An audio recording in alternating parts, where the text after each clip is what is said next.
Welcome to my dear students.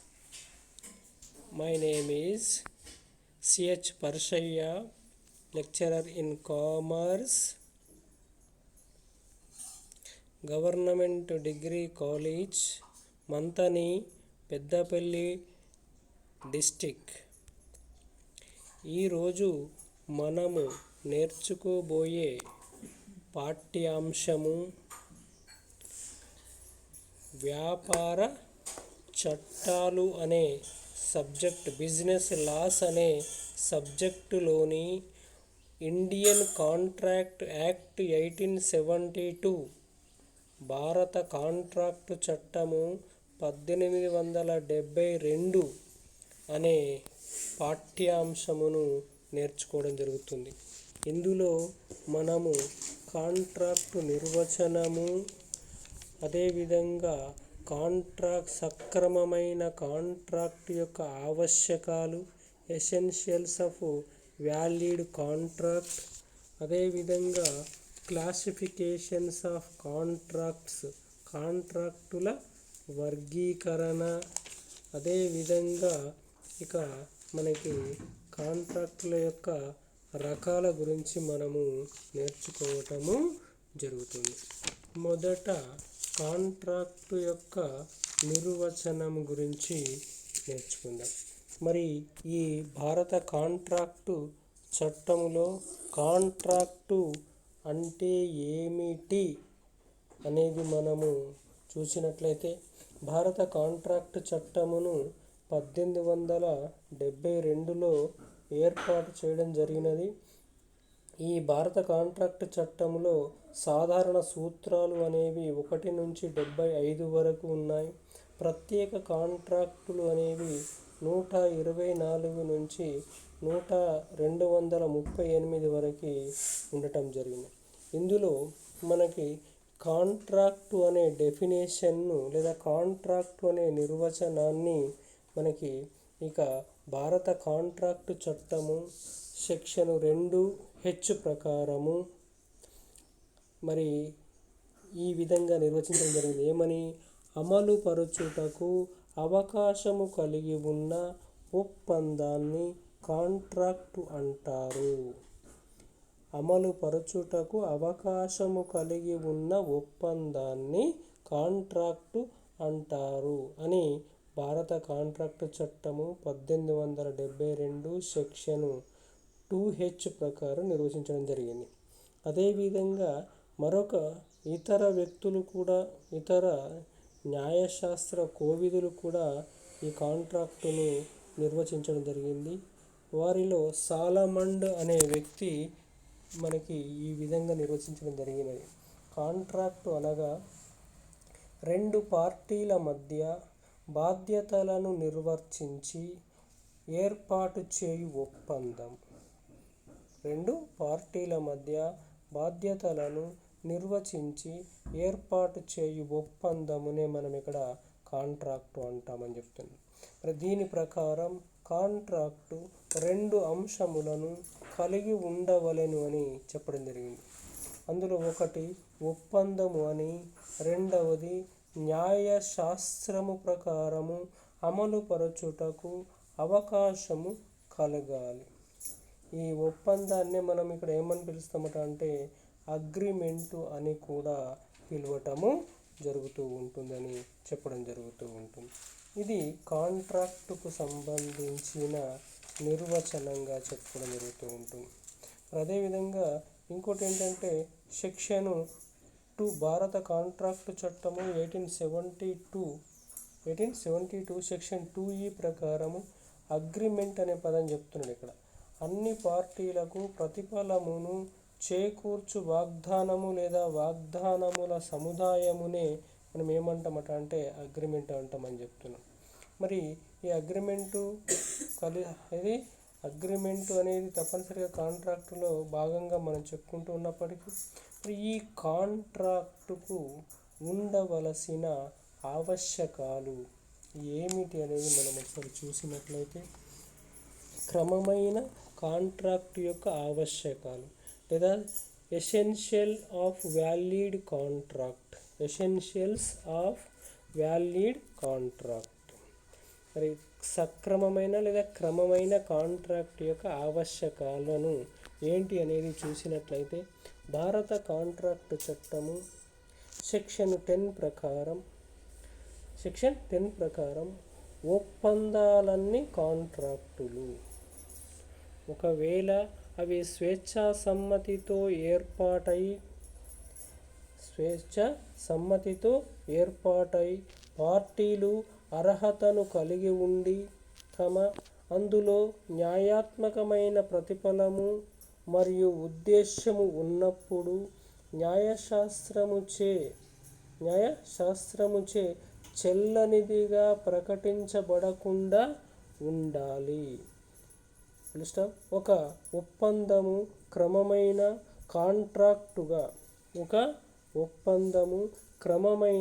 కాంట్రాక్టుగా మారవలసినట్లయితే లేదా మార్చాలనుకున్నట్లయితే కొన్ని ఆవశ్యకములను సంతృప్తిపరచవలసిన అవసరము ఉంది అని చెప్పడం జరిగింది. మరి అందులో అవి క్రింది విధంగా ఉన్నాయని చెప్తున్నాడు. అవి ఎన్ని అని చూసినట్లయితే ఒక 10 అంశాలను పేర్కొనటము జరిగినది. ఒకటి, ప్రతిపాదన మరియు స్వీకృతి అని. ప్రతిపాదన స్వీకృతి అనేది సక్రమమైన కాంట్రాక్ట్ ఆవశ్యకాలలో మొదటిదిగా మనం చెప్పుకుంటున్నాం. ప్రతిపాదన స్వీకృతి అంటే ఏమిటి అని చూసినట్లయితే ప్రతి కాంట్రాక్టులో 2 పార్టీలు ఉండవలెను. అందులో ఒక వ్యక్తి ప్రతిపాదించవలయును, వేరొక వ్యక్తి స్వీకరించవలయును. అంటే ప్రతిపాదన ఖచ్చితంగా, స్వీకృతి బేషరతుగా ఉండవలెను. ప్రతిపాదన కర్త అడిగిన విధంగా ప్రతిపాదింపబడిన వ్యక్తి స్వీకృతిని తెలియజేయవలెను. ప్రతిపాదన కర్త అడిగిన విధంగా ప్రతిపాదింపబడిన వ్యక్తి స్వీకృతిని తెలియజేయవలెను. ఇది మనము దీని గురించి మళ్ళీ సెపరేట్గా ప్రతిపాదన అంటే ఏమిటి, స్వీకృతి అంటే ఏమిటి, దానికి ఉండవలసిన ఆవశ్యకాలు ఏమిటి అనేది మళ్ళీ మనము సెపరేట్గా ఈ టాపిక్ను నేర్చుకోవడం జరుగుతూ ఉంటుంది. ఓకేనా. మరి నెక్స్ట్ రెండవ ఆవశ్యకం ఏమిటని చూసినట్లయితే న్యాయాత్మకమైన సంబంధము ఏర్పాటు చేయుటకు ఉద్దేశమును కలిగి ఉండాలి. అంటే 2 పార్టీలు న్యాయాత్మకమైన సంబంధము ఏర్పాటుకు గాను ఉద్దేశము కలిగి ఉండవలెను. అటువంటి ఉద్దేశము లేనప్పుడు కాంట్రాక్టు ఏర్పాటు కాదు. సాంఘిక స్వభావం కలిగిన ఒప్పందములు న్యాయాత్మకమైన సంబంధములను ఏర్పాటు చేయవు, కావున అవి కాంట్రాక్టులు కావు. మరి అదేవిధంగా మూడవ ఆవశ్యకం ఏమిటంటే న్యాయాత్మకమైన ప్రతిఫలము. కాంట్రాక్టుకు ఉండవలసిన మరొక ఆవశ్యకం ఏమిటంటే న్యాయాత్మకమైన ప్రతిఫలం. మరి న్యాయాత్మకమైన ప్రతిఫలము ఏమిటని చూసినట్లయితే ఒప్పందం ప్రకారం కాంట్రాక్టుగా మారుటకు గాను ప్రతిఫలము అనేది తప్పకుండా కలిగి ఉండవలెను. అంటే ఒక కాంట్రాక్టులో ఒప్పందం చేసుకునేటప్పుడు ప్రతిఫలము అనేది న్యాయాత్మకంగా ఉండవలసిన అవసరము ఉంటుంది అని చెప్తున్నాడు. అంటే ఒక వ్యక్తి వద్ద నుండి వేరొక వ్యక్తికి లభించే ప్రయోజనమును ప్రతిఫలంగా పరిగణించడం జరుగుతూ ఉంటుంది. అదేవిధంగా ఈ ప్రతిఫలం అంటే ఏంటో అక్కడ క్లియర్గా నేర్చుకుంటాం వేరే ఒక టాపిక్లో. సాధారణంగా భాషలో చెప్పాలంటే కొంత మొత్తమునకు బదులుగా అను అంశమును ప్రతిఫలము అనవచ్చును. మరి ఈ న్యాయాత్మకమైన ప్రతిఫలము అనేది నగదు రూపములోనే ఉండవలసిన అవసరం లేదు, కానీ న్యాయాత్మకంగా వాస్తవికంగా మాత్రం తప్పకుండా ఉండవలెను. మరి అదేవిధంగా 4వ ఆవశ్యకం ఏమిటని చూసినట్లయితే పార్టీల అర్హత. ఒప్పందం యొక్క ప్రతి పార్టీ కాంట్రాక్టు ఏర్పాటుకు అర్హతను కలిగి ఉండవలెను. మెజారిటీ వయస్సును పూర్తి చేసి ఆలోచనా శక్తిని కలిగి ఉండి న్యాయశాస్త్రముచే నిషేధించబడని వ్యక్తి, న్యాయశాస్త్రముచే నిషేధించబడని ప్రతి వ్యక్తి కాంట్రాక్టు ఏర్పాటు చేయుటకు అర్హుడుగా చెప్పడం జరుగుతూ ఉంటుంది. అంటే మైనరు కానీ, మతిభ్రమణం పొందిన వ్యక్తి కానీ, లేదా న్యాయశాస్త్రముచే నిషేధింపబడిన వ్యక్తి కానీ కాంట్రాక్టును ఏర్పాటు చేసుకొనుటకు అనర్హుడుగా ప్రకటించడం జరుగుతూ ఉంటుంది. మరి అదేవిధంగా స్వేచ్ఛా సమ్మతి అనేది కూడా కాంట్రాక్ట్ ఆవశ్యకంగా కలిగి ఉండాలి అని చెప్తున్నాడు.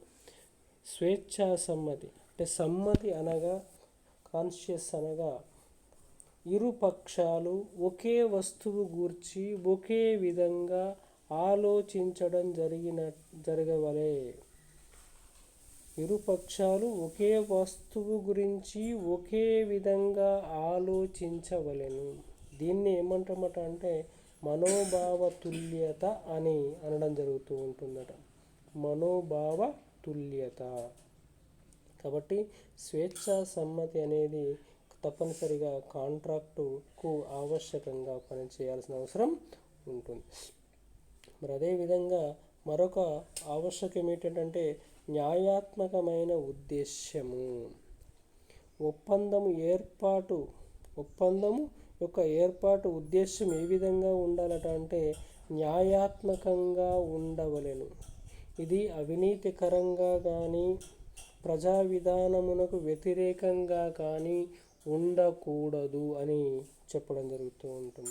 అంటే అవినీతికరంగా కానీ ప్రజా విధానమునకు వ్యతిరేకంగా కానీ ఉన్నట్లయితే అది కాంట్రాక్ట్ యొక్క ఆవశ్యకంగా పరిగణించడానికి వీలు లేదు.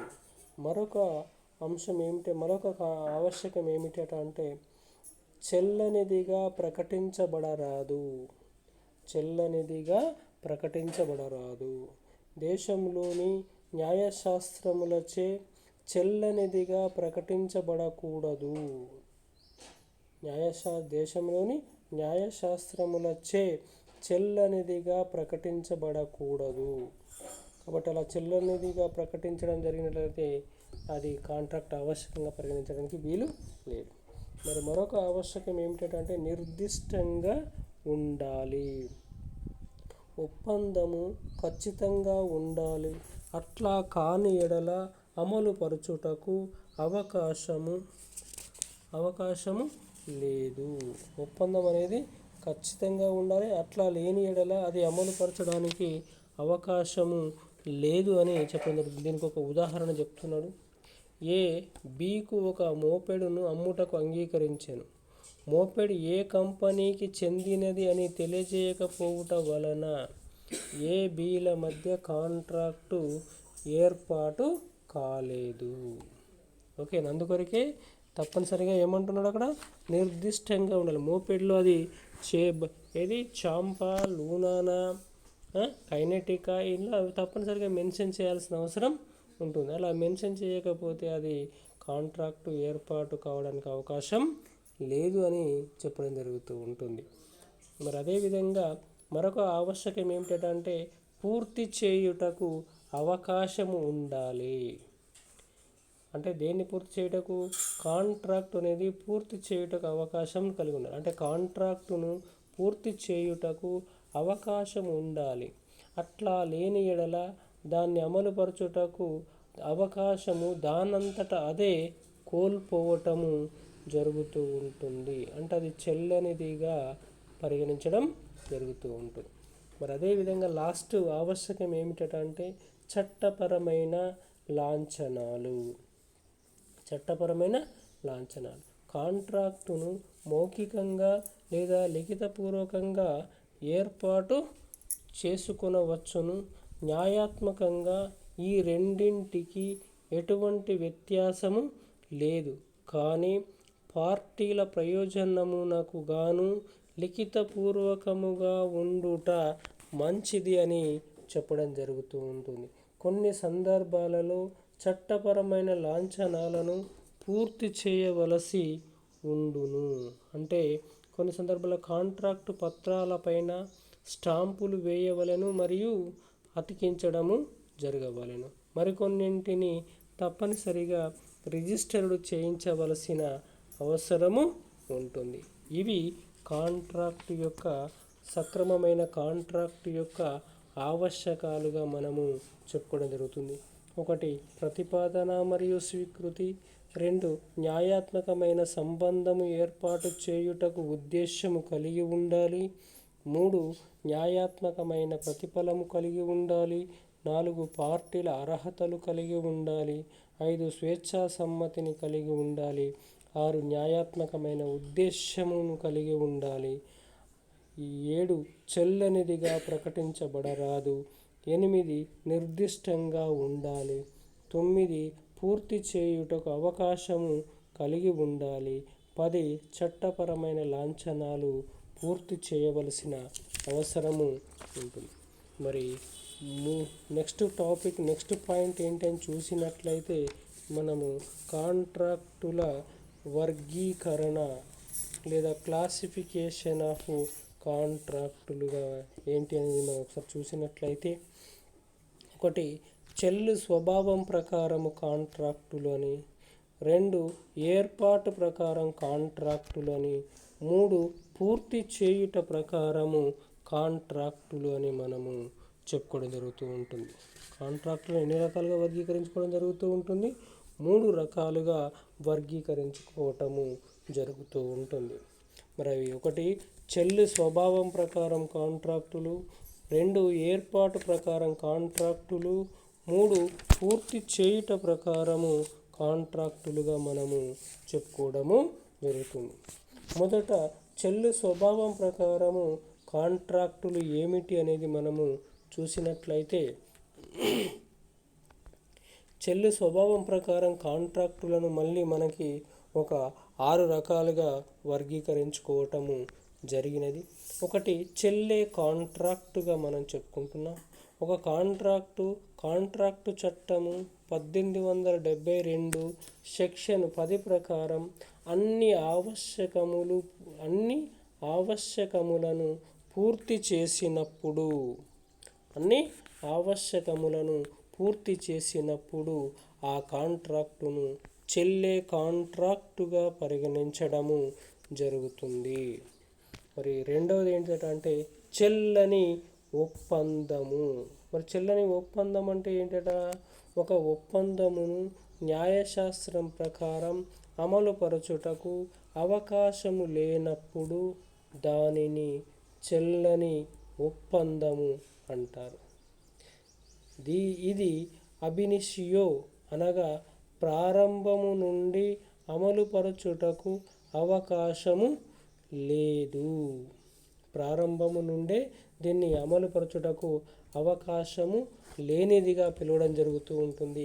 దీనికి ఒక ఉదాహరణ ఏం చెప్తున్నారంటే మైనరుతో ఏర్పాటు చేసుకున్న ఒప్పందము అని. మరి అదేవిధంగా చెల్లని కాంట్రాక్టు. మరి చెల్లని కాంట్రాక్ట్ అంటే ఏమిటి అట?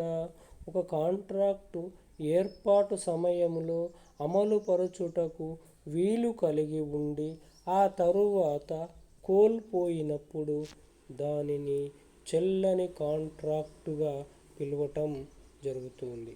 ఉదాహరణకి అను భారతీయుడు విదేశీయునితో కాంట్రాక్టును ఏర్పాటు చేసుకొనెను. ఆ తేదీ నాడు 2 దేశముల మధ్య మంచి సంబంధములు కలిగి ఉన్నవి. ఆ తరువాత ఆ 2 దేశాల మధ్య యుద్ధం సంభవించుట వలన ఈ కాంట్రాక్టు చెల్లనిదిగా మారినది. ఎందుకనగా ఇది అమలుపరచుటకు అవకాశము కోల్పోవటము జరిగినది. మరి అదేవిధంగా 4వది ఏంటిదని చూసినట్లయితే చెల్లకూడని కాంట్రాక్టు. ఒక ఒప్పందమును ఒక వ్యక్తి కోరికపై అమలుపరచుటకు అవకాశము ఉండి వేరే వ్యక్తి కోరికపై అవకాశము లేనప్పుడు అది చెల్లకూడని కాంట్రాక్టు అవుతుంది. ఒక ఒప్పందమును ఒక వ్యక్తి కోరికపై అమలుపరచుటకు అవకాశము ఉండి వేరే వ్యక్తి కోరికపై అవకాశము లేనప్పుడు అది చెల్లకూడని కాంట్రాక్టు అవుతుంది. అంటే ఒప్పందములో స్వేచ్ఛా సమ్మతి లోపించినప్పుడుగా, అనగా ఒక వ్యక్తి సమ్మతిని మోసం ద్వారా, అసత్య వర్ణన ద్వారా, అనుచిత ప్రభావం ద్వారా లేదా బలప్రయోగం ద్వారా పొందినప్పుడు ఆ సమ్మతి ఇచ్చిన వ్యక్తి కాంట్రాక్టును రద్దు చేసుకొనవచ్చును. దీన్ని చెల్లకూడని కాంట్రాక్టుగా పిలువడం జరుగుతుంది. మరి న్యాయ విరుద్ధమైన ఒప్పందాలు. న్యాయ విరుద్ధమైన ఒప్పందాలు క్రిమినల్ ఒప్పందాలు, అవినీతికరమైన ఒప్పందాలు, ప్రజా విధానమునకు వ్యతిరేకంగా గల ఒప్పందాలు ఈ తరగతికి చెందినవిగా మనం పరిగణిస్తాం. ఇవి చెల్లని ఒప్పందాలుగా పరిగణించడం జరుగుతూ ఉంటుంది. ఇవియే కాకుండా వీటికి సంబంధించిన అనుబంధ ఒప్పందాలు కూడా చెల్లని ఒప్పందాలుగా పేర్కొనటము జరుగుతూ ఉంటుంది. మరొక కాంట్రాక్టు ఏంటి అంటే చెల్లు స్వభావం ప్రకారం కాంట్రాక్టులలో 6వది ఏంటి అంటే అమలు పరచలేని కాంట్రాక్టు. అమలు పరచలేని కాంట్రాక్టు కొన్ని సాంకేతిక లోపాల వలన కాంట్రాక్టులను అమలుపరచుటకు అవకాశం లేనివి ఈ తరగతికి చెందినవిగా పేర్కొనబడుతుంది. ఉదాహరణకు లిఖితపూర్వకముగా లేనప్పుడు, స్టాంపులు లేనప్పుడు, రిజిస్టర్డ్ చేయించలేనప్పుడు ఆ కాంట్రాక్టులను అమలుపరచలేముగా మనము చెప్పుకోవటము జరుగుతుంది. కాబట్టి ఇవి చెల్లు స్వభావం ప్రకారము కాంట్రాక్టులుగా మనం పిలుస్తాం. ఏంటట? 1 చెల్లే కాంట్రాక్టు, 2 చెల్లని కాంట్రాక్టు, 3 చెల్లని ఒప్పందము, 4 చెల్లగూడని కాంట్రాక్టు, 5 న్యాయ విరుద్ధమైన ఒప్పందాలు, 6 అమలు పరచలేని కాంట్రాక్టులు. మరి 2వ కాంట్రాక్టు రకం ఏంటంటే ఏర్పాటు ప్రకారము కాంట్రాక్టులు. ఈ ఏర్పాటు ప్రకారం కాంట్రాక్టులలో 1 భావ ప్రకటన కాంట్రాక్టు అని, 2 ప్రచ్ఛన్న కాంట్రాక్టు అని, 3 క్వాజీ కాంట్రాక్టు అని, 4 ఈ కామర్స్ కాంట్రాక్టు అని వర్గీకరణ చేయడం జరిగినది. మరి భావ ప్రకటన కాంట్రాక్టు అంటే ఏమిటి అనేది మనం చూసినట్లయితే, కాంట్రాక్టు అంశమును మౌఖికముగా లేదా లిఖితపూర్వకముగా అంగీకరించబడినప్పుడు అది భావ ప్రకటన కాంట్రాక్టు అనబడడం జరుగుతుంది. భారత కాంట్రాక్టు చట్టం సెక్షన్ 9 ప్రకారం. ఏంటంటే భావ ప్రకటన కాంట్రాక్ట్ అంటే ఏంటంటే కాంట్రాక్టు అంశములను మౌఖికముగా లేదా లిఖితపూర్వకముగా అంగీకరించబడినప్పుడు అది భావ ప్రకటన కాంట్రాక్టు అనబడుతుంది. మరి ప్రచ్ఛన్న కాంట్రాక్టు అంటే ఏంటట? ఈ కాంట్రాక్టు ఏర్పాటు వ్యక్తుల ప్రవర్తనపై ఆధారపడి ఉండును. ప్రచ్ఛన్న కాంట్రాక్టు అంటే కాంట్రాక్టు ఏర్పాటు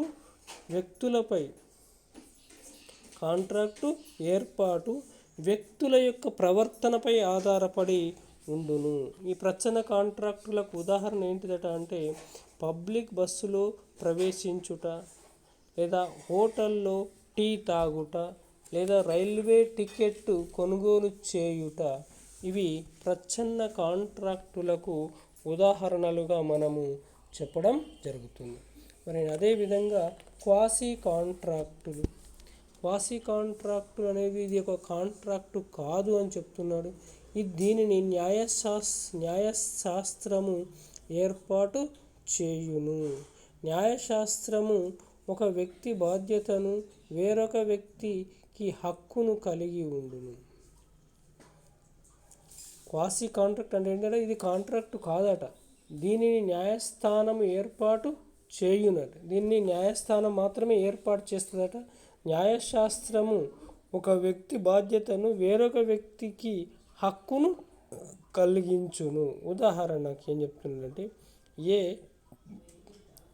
ఏ పోగొట్టుకున్న వస్తువు బికు లభించినది. బి మరియు ఏ మధ్య ఏర్పడినది క్వాజీ కాంట్రాక్టు. బి వస్తువును ఏకు వాపసు ఇవ్వవలయును. వస్తువును వాపసు చేయుట బి యొక్క బాధ్యత మరియు వస్తువును పొందుట ఏ యొక్క హక్కు. కావున ఏ బిల మధ్య ఏర్పాటైనది క్వాజీ కాంట్రాక్టు. నెక్స్ట్ పోతే e commerce contract. E commerce contract internet ద్వారా రెండు పార్టీల మధ్య కుదిరిన ఒప్పందాన్ని ఈ కామర్స్ కాంట్రాక్ట్ అంటారు. రెండు పార్టీల మధ్య కుదిరిన ఒప్పందాన్ని ఈ కామర్స్ కాంట్రాక్ట్ అంటారు. ఇంటర్నెట్లో ప్రతి వ్యక్తి లేదా కంపెనీలు తమ నెట్వర్క్ను సృష్టించుకొని వేరే వారి నెట్వర్క్తో కలపబడతాయి. దీని ద్వారా వ్యాపార వ్యవహారాలు సమృద్ధిగా జరపబడతాయి. ఇవి మనకి ఏంటి రెండో రకం కాంట్రాక్ట్ అంటే ఏర్పాటు ప్రకారము కాంట్రాక్టులుగా చెప్పడం జరుగుతుంది. ఏంటిట భావ ప్రకటన కాంట్రాక్టు అని, ప్రచ్ఛన్న కాంట్రాక్టు అని, క్వాజీ కాంట్రాక్టు అని, ఈ కామర్స్ కాంట్రాక్టు అని. మరి మూడవ రకం కాంట్రాక్ట్ ఏంటంటే పూర్తి చేయుట ప్రకారము కాంట్రాక్టులు అని చెప్తున్నాడు. పూర్తి చేయుట ప్రకారము కాంట్రాక్టులు. ఈ తరగతికి చెందిన కాంట్రాక్టులను మళ్ళీ రెండు రకాలుగా వర్గీకరణ చేయడం జరిగినది. ఒకటి పూర్తయిన కాంట్రాక్టు, రెండవది పూర్తి కావలసిన కాంట్రాక్టు. మరి పూర్తయిన కాంట్రాక్టు అంటే ఏమిటి అని చూసినట్లయితే రెండు పార్టీలు తమ బాధ్యతలను పూర్తి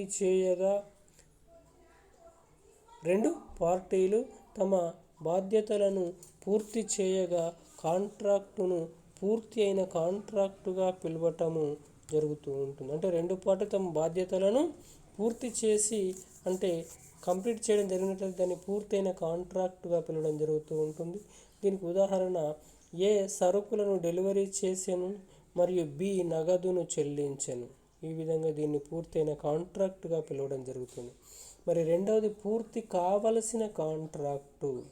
పూర్తి కావలసిన కాంట్రాక్ట్ అంటే ఇక్కడ ఈ రెండు పార్టీలు తమ బాధ్యతలను ఇంకా పూర్తి చేయటం జరగలేదు. మరి అందులో మరి ఏకపక్ష కాంట్రాక్టు అనేది ఉంటుందని చెప్తున్నాడు, ద్విపక్ష కాంట్రాక్టు ఉంటుంది అని చెప్పడం జరుగుతూ ఉంటుంది. మరి ఏకపక్ష కాంట్రాక్టు అంటే ఏమిటి అని చూసినట్లయితే కాంట్రాక్టు ఏర్పాటు సమయంలో లేదా ఏర్పాటుకు ముందుగా ఒక వ్యక్తి బాధ్యతను పూర్తి చేసినప్పుడు వేరే వ్యక్తి బాధ్యతను పూర్తి చేయవలసి ఉన్నప్పుడు అది ఏకపక్ష కాంట్రాక్టు అవుతుంది. ఒక రైలు ఏ లగేజీని రైలు బోగీలో పెట్టినాడు అనగా అతని బాధ్యత పూర్తి అయినది. అయితే ఏ తన బాధ్యత కూలీ చెల్లించడం పూర్తి చేయవలసి ఉంది. అదేవిధంగా ద్విపక్ష కాంట్రాక్టు ఏర్పాటు సమయంలో రెండు పార్టీలు తమ బాధ్యతలను పూర్తి చేయవలసి ఉన్నప్పుడు అది ద్విపక్ష కాంట్రాక్టు అవుతుంది. ఉదాహరణకు ఒక రైలు కూలీ ఏకు సంబంధించిన లగేజీని రైలు బోగీలో పెట్టలేదు మరియు ఏ కూలీని చెల్లించలేదు. ఈ విధంగా ఉన్నట్లయితే దీన్ని ద్విపక్ష కాంట్రాక్టుగా పరిగణించడము జరుగుతూ ఉంటుంది. ఇవి మనకి కాంట్రాక్టుల యొక్క రకాలుగా మనము చెప్పుకోవటము జరుగుతూ ఉంటుంది.